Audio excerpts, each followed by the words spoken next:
When did it first occur to you that you could be CEO of one of the 30 largest companies in the country?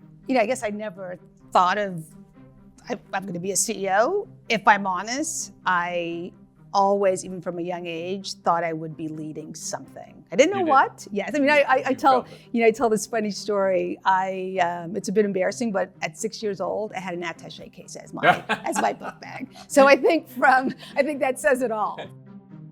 Welcome to Leadership Next, the podcast about the changing rules of business leadership. I'm Alan Murray. And I'm Michal Evram. We're a B2B company, so we don't deal directly with the consumer. So right there, the consumer directly does not know us. We deal with our lenders and they deal with the consumer. So that, by definition, is always an issue. But most consumers don't understand that the lender who probably originated that mortgage is not the one who continues to own that mortgage. It's probably not the one who's servicing the mortgage. I think what we're trying to do is build that awareness through our home education programs. More and more, we are filling that void for the consumer, and we're leaning into our mission and our charter. I mean, our duty to serve is to make the housing system more fair, more equitable. And I think the consumers are starting to become aware that something is changing. So for example, when I think about our strategy today, first of all, number one job is liquidity in the market. And the pandemic is just a great example of why that is so important. But our two strategic objectives are, how do we make the housing system more fair and more sustainable? And we look at everyone, from renters to home buyers to homeowners. And it's about sustainable, whatever you might have, a renter or a homeowner. And we're making it more fair by using technology. So for example, before, if you were a renter in this country, your rent did not count. Today, through technology, Fannie Mae is taking that credit risk. And if the consumer shows us through their bank statements, we can tell what probably is a rent payment, the regularity of that payment, and we could make that consumer eligible. So That's huge. That's huge.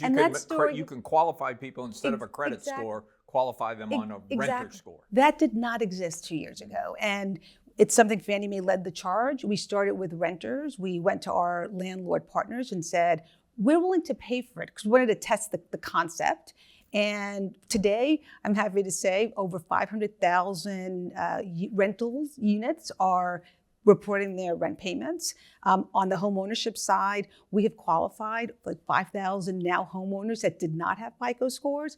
Those that didn't have a FICO score have one today, and those that did have seen an increase of like 38 points. That's quite meaningful. So, one thing we've learned is that housing payment is a housing payment, whether it's a rental payment or principal and interest payment, and we're making that count. So it's those types of innovations that I'm hopeful. Job number one for a CEO is to make sure your story is told and people understand that.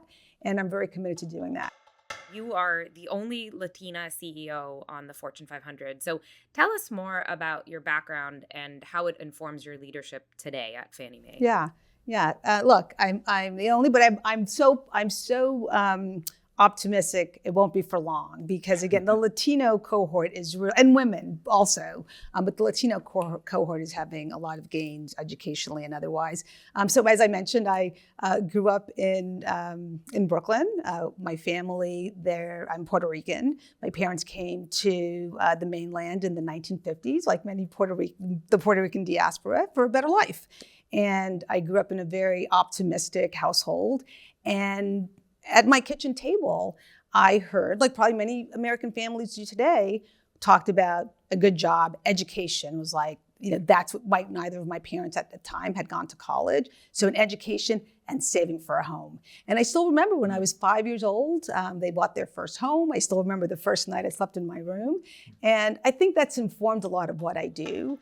You must have had moments along the way coming up through Wall Street finance, where you were sitting in a room surrounded by a bunch of guys, and where you said to yourself, this system is never going to allow me to get to the top. That's not true. You never felt it? It's the kind of thing where, again, look, in 1990s, there were very few women in finance and law and banking. And I never saw that as an obstacle.